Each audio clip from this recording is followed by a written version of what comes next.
When the media announced the Paulson-Bernanke plan to bail out Wall Street by giving the Treasury $700 billion and carte blanche to do whatever they want with it, people got angry.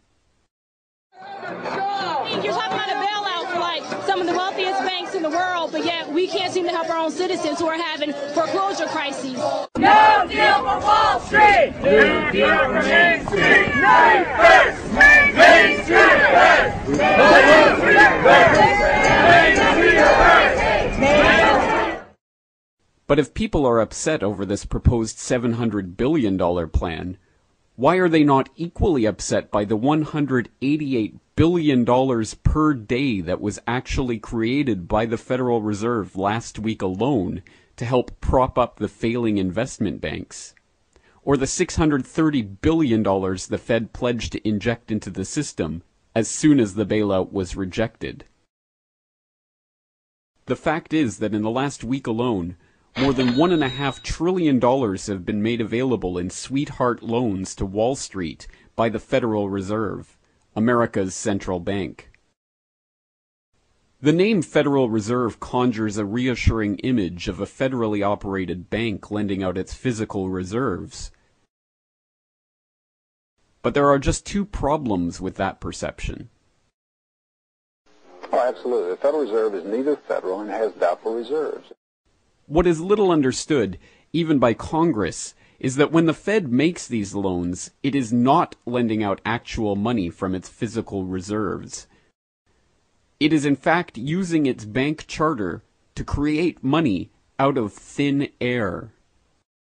The problem with this system is that when money is created out of nothing, it increases the money supply without any corresponding increase in the economy. More paper chasing the same amount of goods means each dollar is worth less. This is inflation.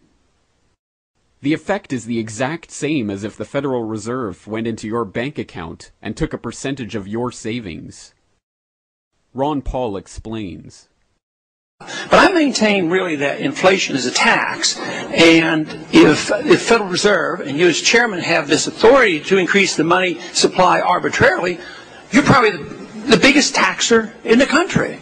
You're a bigger taxer than the Congress. Because, you know, they're talking now about a bailout package of $300 billion, and we'll have to raise the national debt to accommodate, to take care of the housing crisis. But you as a Federal Reserve chairman and the Federal Reserve Board and the system create hundreds of billions of dollars without even appropriation process. Congressman, I couldn't agree with you more that inflation is a tax. In other words, when the Federal Reserve injects this money onto Wall Street to prop up the investment banks, they are taxing you to bail out the bankers.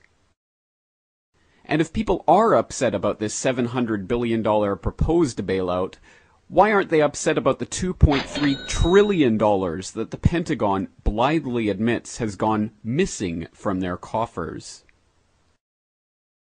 We cannot track $2.3 trillion in transactions. $2.3 trillion with a T. That's $8,000 for every man, woman, and child in America. To understand how the Pentagon can lose track of trillions, consider the case of one military accountant who tried to find out what happened to a mere $300 million. We know it's gone, but we don't know what they spent it on. Oh, and the date of that announcement? September 10th. 2001. And one of the offices destroyed in the attack on the Pentagon the very next day? The Budget Analyst Office.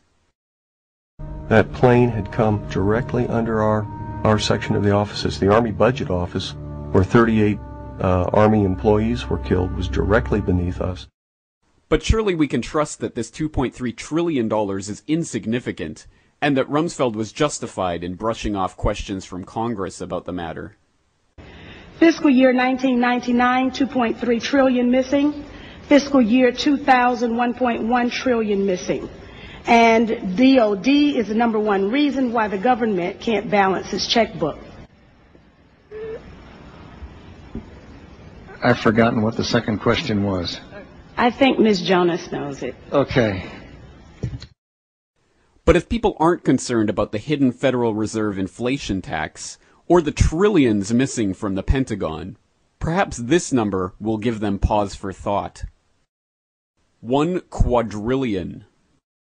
That's the amount held globally in derivatives, exotic financial instruments that exploded in popularity in recent years. Derivatives are essentially financial fictions, imaginary wealth created by leveraging out real assets hundreds of times. This means that a small amount of assets can represent mind-boggling amounts of money on the balance books of most major investment banks. Now, the meltdown in mortgage-backed securities is threatening to start a chain reaction, burning its way through this derivative bubble, and creating a financial black hole. To put this in perspective, the combined value of all the assets on Earth is estimated to be $100 trillion. That means the entire Earth could be swallowed 10 times over by this financial black hole.